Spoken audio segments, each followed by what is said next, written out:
Welcome to the Stronger American Daily Health and Fitness Brief, where we go over the latest health and fitness research, tackle one injectable peptide a day and the supplements that work synergistically or have similar impacts, and cover one muscle each day, expanding your knowledge and know-how.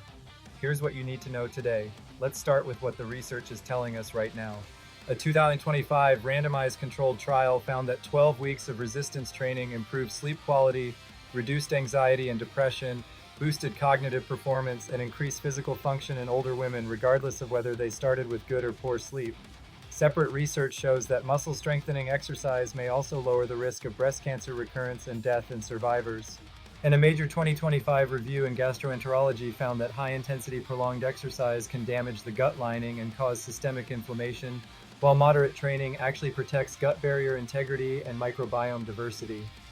Now, today's peptide research update. IGF-1 LR3 is a modified version of IGF-1 that stays active in the body far longer than the natural version, making it a powerful driver of muscle growth and recovery. A brand new 2025 study published in the International Journal of Biological Macromolecules found that IGF-1 LR3 delivered through a controlled-release scaffold helped regenerate damaged peripheral nerves in rats, matching the results of autologous nerve grafts, which are considered the gold standard for nerve repair. This means IGF-1 LR3 is not just about building muscle, it can also drive the regrowth of axons after nerve injury. For people at a med spa recovering from nerve compression, post-surgical damage, or neuromuscular dysfunction, this is a meaningful new piece of evidence, and here are the supplements that support the same pathway. No prescription required. Creatine monohydrate at 3 to 5 grams per day is the top pairing for IGF-1 LR3 because it independently activates the same mTOR muscle-building pathway the peptide uses, making the two deeply synergistic for anyone training hard.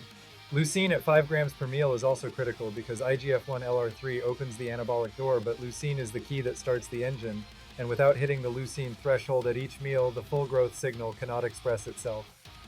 Now for today's loading parameter, a training method backed by research that most people never use correctly. MEV stands for minimum effective volume, which is the fewest weekly sets per muscle group you need to actually drive adaptation and growth.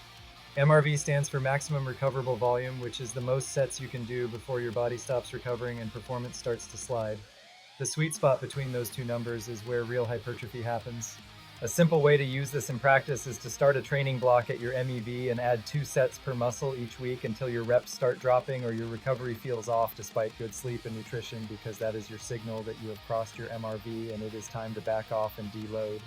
And finally, today's muscle of the day, splenius cervicis.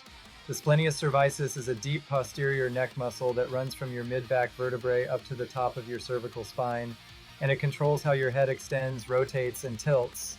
When this muscle is weak, you get forward head posture and lose the ability to hold your neck in a neutral, safe position under a barbell, which creates real problems in squats and overhead pressing. When it gets too tight, you end up with headaches at the base of the skull, restricted rotation, and that deep, achy tension between your neck and shoulder blade. The best way to train it is with isometric neck extension against a band or manual resistance, holding a neutral cervical position under progressive load.